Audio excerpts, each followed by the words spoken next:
Hello दोस्तों, good morning. तो अभी देखिए दोस्तों, हम लोगों ने कल देखा था।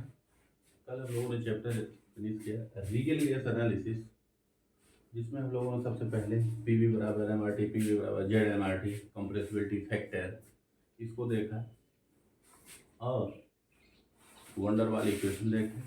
ठीक है, उसमें जो भी फार्मूले थे उसको लिखे।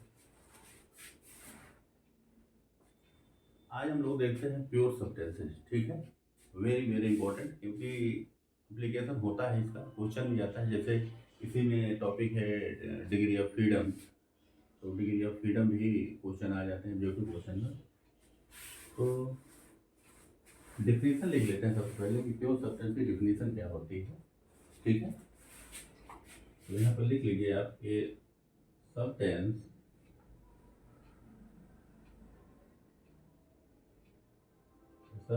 इज said to be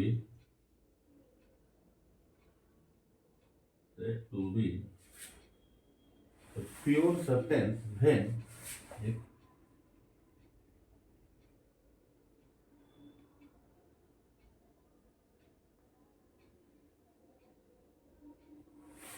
लिख लेते हैं, समझा रहे हैं। A substance is said to be a pure substance when its chemical composition, when its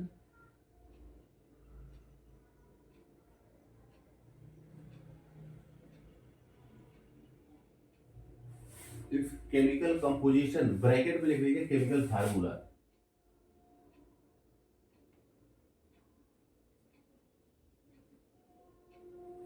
chemical composition is same throughout the volume, is same throughout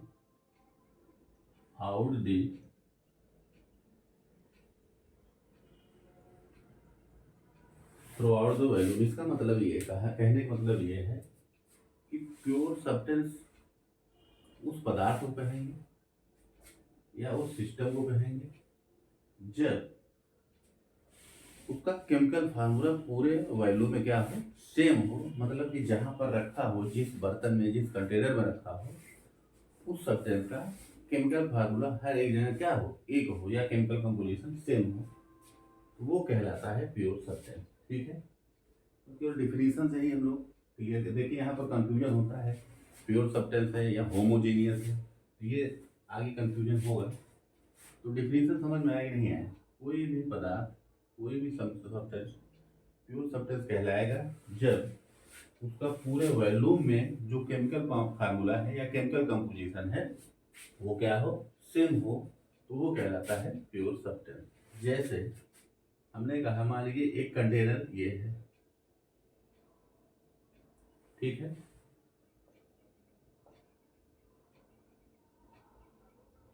इस कंटेनर में रखा गया है वाटर। क्या रखा गया, वाटर। पिस्टन सिलेंडर का अरेंजमेंट है, बना देते हैं इसे, बंद हो गया। इसमें कोई भी गैस रखी गई, लिक्विड भी रख सकते हैं, लेकिन हमने कहा एयर। ठीक,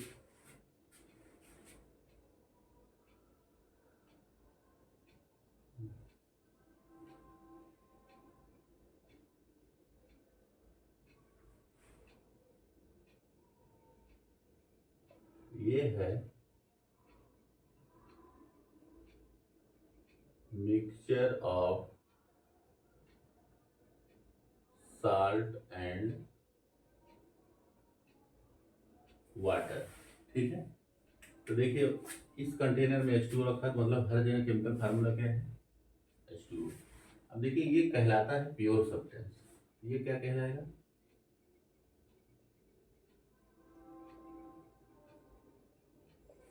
ये भी प्योर सब्सटेंस होता है। लेकिन अब आप कहेंगे कि ये तो मिक्सचर होता है कई गैसों का, होता है, लेकिन यही तो है कि एयर को कंसीडर किया जाता है प्योर सब्सटेंस में, क्योंकि एयर एयर हमारा आइडियल गैस को फॉलो करता है और परफेक्ट गैस को भी। तो प्योर सब्सटेंस। ठीक, अब ये देखिए यहाँ पर मिक्सचर रखा गया है, दिखेगा एक जैसा है, मतलब जब आपने नमक और पानी को मिला दिया, नमक और चीनी को मिला दिया, तो दिखता मिक्सचर एक ही जैसा है, लेकिन फार्मूला क्या है? NaCl, साल्ट का NaCl प्लस H2O। तो अब ये पूरे मिक्सचर में हर जगह NaCl NaCl H2O होगा, ठीक है। तो इसको आप, और जो कि इसको अलग भी किया जा सकता है, इसलिए ये सब्सटेंस हमारा प्योर सब्सटेंस नहीं है, ये क्या है? होमोजेनियस है। क्या है ये? होमोजेनियस, ठीक। और कभी क्वेश्चन आता है, A homogeneous substance is, option A pure substance, impure substance, 4 option दिया रहेगा। तो कहने का मतलब ये है, क्या होमोजेनियस जो होंगे वो प्योर सब्सटेंस ही होगा? ऐसा कोई जरूरी नहीं है, ठीक है।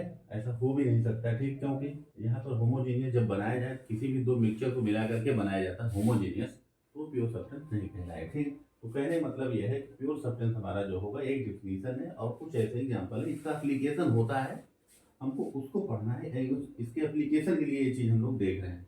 एप्लीकेशन कहाँ पर होता है? जब हम लोग इसका पढ़ेंगे डिग्री ऑफ फ्रीडम, तो अब वहाँ पर जैसे वाटर और लिक्विड और आइस का मिक्सचर हो, लिक्विड, वेपर और आइस एक साथ इक्विलिब्रियम अवस्था में एग्जिस्ट कर रहे हो, तो ऐसे कंडीशन के लिए हम लोग इस चीज़ को अप्लाई करते हैं। गिब्स फेज रूल जो है अप्लीकेबल है वो प्योर सब्सटेंस के लिए, ठीक है। तो ऐसे इसको हम लोग आगे पढ़ते हैं, तो ये डिफिनीशन ही है, ठीक है, प्योर सब्सटेंस का एक डिफिनीशन ही है, ठीक है। तो आगे हम लोग स्टार्ट करते हैं Gibbs phase rule.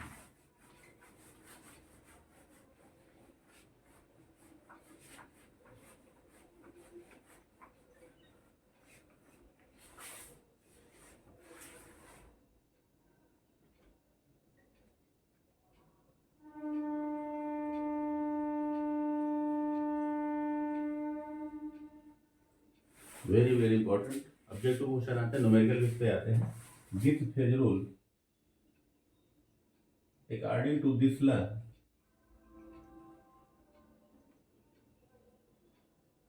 According to this law मतलब इस, और ये प्योर सब्सटेंस के लिए है, ठीक है।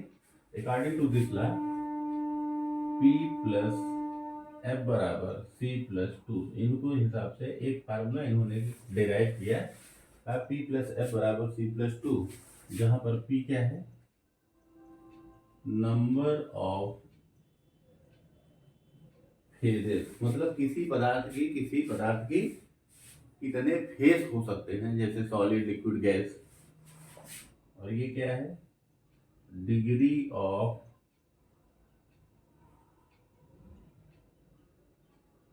फ्रीडम, और ये क्या है? नंबर ऑफ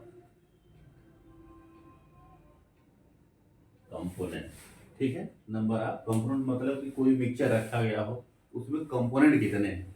जैसे हमने कहा कि NaCl और वाटर का मिक्सचर है, तो उसमें कंपोनेंट कितने होंगे? NaCl और वाटर, तो 2 कंपोनेंट हो गए। फेज क्या है? फेज तो एक ही है, कैसा? लिक्विड है, ठीक है। तो ये सब चीज़ हम लोग वहाँ पर कैलकुलेट करेंगे, तो डिग्री ऑफ फ्रीडम किसी पदार्थ की निकाल लेंगे, ठीक है। ये इनके अनुसार एक फार्मूला है, P प्लस F बराबर C+2, वेरी वेरी इंपॉर्टेंट। ये फार्मूला हर एग्जाम में आ चुका है, ठीक है। बस कभी F इधर कर देगा, C इधर कर देगा, P इधर कर दो, तो ऐसे करके इधर उधर करके 3-4 क्वेश्चन, इससे 3-4 ऑप्शन बन जाएगा, उसमें से एक सही होगा, आप लोग उसको कैलकुलेट कर लेंगे। तो गिब्स फेज रूल में ये फार्मूला और ये जो टर्म आ रहे हैं, ये हम लोगों ने लिखा है। अब हम लोग देखते हैं ये डिग्री ऑफ फ्रीडम होती क्या है, ठीक है। तो हेडिंग डालिए डिग्री ऑफ फ्रीडम।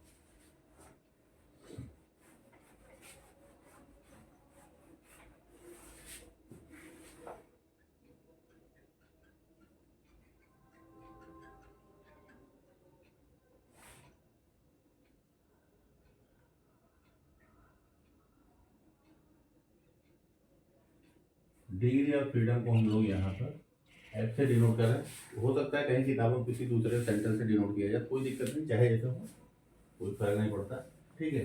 अब इसकी डिफिनेशन लिखना है डिग्री ऑफ फ्रीडम। जैसे हर एक किसी भी पदार्थ का कुछ ना कुछ डिग्री ऑफ फ्रीडम होगा, जैसे हमारा है, कोई कंडीशन भी होती होगी, आदमी जॉब कर रहा है और रिस्ट्रिक्शन होता है, ये कर सकते हैं, वो कर सकते हैं, ये नहीं कर सकते हैं, तो कहने का मतलब कि जो फ्रीडम दी जाए आपको काम करने की, वो डिग्री ऑफ फ्रीडम है। तो यहाँ पर हम लोग डिफिनेशन देखते हैं। डिग्री ऑफ फ्रीडम की डिफिनेशन लिख लेते हैं। It is defined as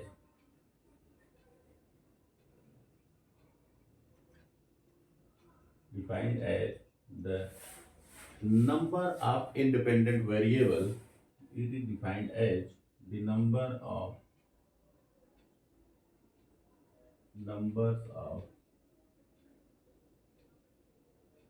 independent variables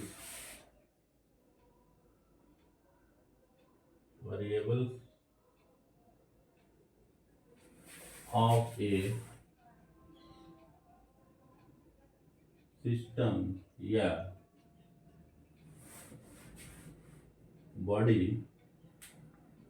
It is defined as the number of independent variables are required. Number of independent variables are required. Number of independent variables are required to fix the position या state of a substance.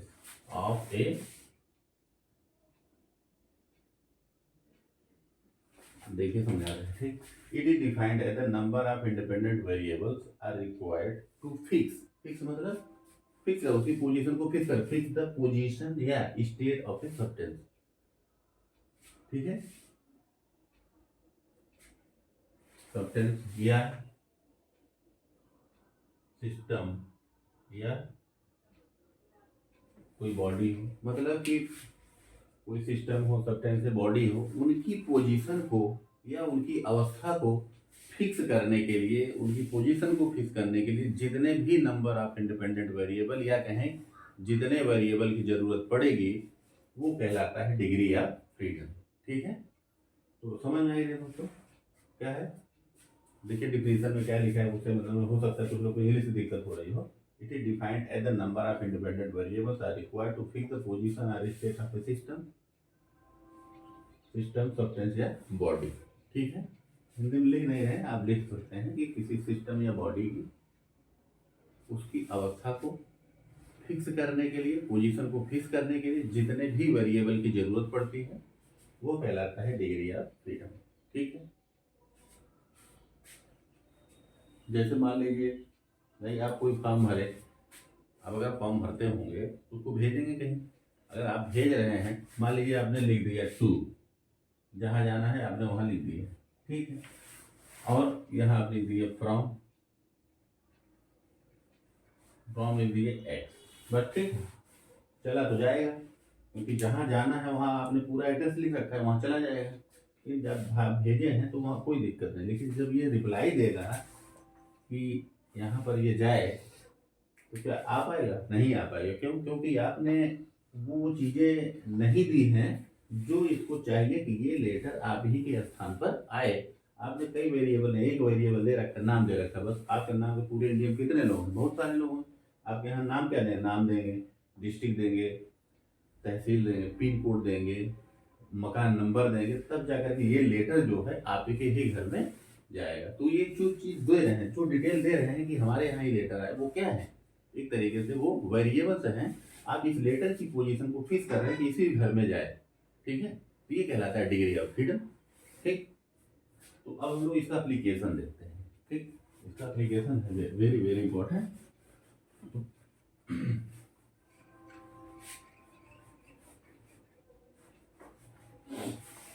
Application है पहला, liquid plus ice का mixture है। और यहाँ पर जो liquid है वो याद रखिएगा क्या है? H2O। तो पानी है, पानी प्लस आइस, ठीक है। ये लिख लीजिए, कंफ्यूजन होगा। वाटर प्लस आइस का मिक्सचर है। इसका डिग्री ऑफ फ्रीडम निकालना है, ठीक है। Chemical formula H2O। बर्फ का केमिकल फार्मूला H2O ही होगा, बस हीट को निकाल करके उसको सॉलिड में कन्वर्ट कर दिया गया। तो नंबर ऑफ फेज कितने फेज हैं, 2 है कि 3 है। यहाँ पर देखिए तो 2 अवस्था है, एक लिक्विड है एक सॉलिड की, तो 2 अवस्था है। P बराबर कितना हो जाएगा 2। नंबर ऑफ कंपोनेंट कितने हैं, कंपोनेंट को हम लोग किससे डिनोट करते हैं, C। मतलब जितने केमिकल फार्मूला अलग अलग होंगे, यहाँ केमिकल फार्मूला H2 है, ये भी H2 है, तो C1 हो गया। तो फार्मूला हम लोग जानते हैं P प्लस F बराबर C प्लस 2। तो P हो गया 2 प्लस F बराबर 1 प्लस 2। तो F इक्वल टू कितना आ जाएगा 1। इसका मतलब 1 डिग्री ऑफ फ्रीडम इसकी है। अभी एक चांसेस है कि ये एक और फेज में बदल सकता है, ठीक है। इसीलिए इसका 1 डिग्री ऑफ फ्रीडम आ रहा है। जैसे ही डिग्री ऑफ फ्रीडम 0 होगा, अब कोई अवस्था उसकी परिवर्तन की नहीं होगी। तो दूसरा है हमारा क्या, water plus ice plus vapour. ये बात हो रही पानी के लिए बात हो रही है। केमिकल फार्मूला देखिए H2O, आइस का केमिकल फार्मूला H2O, वेपर या स्टीम का है उसका भी केमिकल फार्मूला क्या होगा H2O ही होगा, क्योंकि पानी से ये सारी चीजें बनी हैं। तो नंबर ऑफ फेजेज P बराबर कितने हैं 3, सॉलिड लिक्विड और गैस तीनों अवस्थाएं हो गई, तो 3 हो गए। नंबर ऑफ कंपोनेंट C बराबर एक ही होगा, क्यों, क्योंकि केमिकल फार्मूला क्या है एक ही है। फार्मूला लगा दीजिए P प्लस F बराबर C प्लस 2। तो 3 plus F equal to 1 plus 2। तो F क्या आ गया 0। मतलब अब पानी की जो थी कंडीशन, अब वो किसी और अवस्था में नहीं बदल सकती। तो इस कंडीशन में आ गया पानी का डिग्री ऑफ फ्रीडम 0। तो कहने का मतलब यह है, अब आपने जो पानी की स्थिति थी उसकी पोजीशन थी उसको फिक्स कर दिया, इससे ज़्यादा डिग्री अब ये किसी और रूप में नहीं बदल सकता। ये कहलाता है डिग्री ऑफ फ्रीडम, ठीक है दोस्तों। तो ये कुछ क्वेश्चन है, अब हम लोग आगे पढ़ते हैं, क्योंकि इसका एप्लीकेशन क्रिटिकल पॉइंट और ट्रिपल पॉइंट पर भी होता है। तो उसको हम लोग जब ट्रिपल पॉइंट और क्रिटिकल पॉइंट पढ़ें तो वहाँ पर देखते हैं कि डिग्री ऑफ फ्रीडम कैसे निकालते हैं, ठीक है दोस्तों। तो ये टॉपिक यहीं पर समाप्त करते हैं। आगे हम लोग स्टार्ट करेंगे ट्रिपल पॉइंट, ठीक है। Very very important triple point, critical point, ये सब ऑब्जेक्टिव क्वेश्चन, सभी टॉपिक में क्वेश्चन आते रहते हैं, ठीक है। ओके।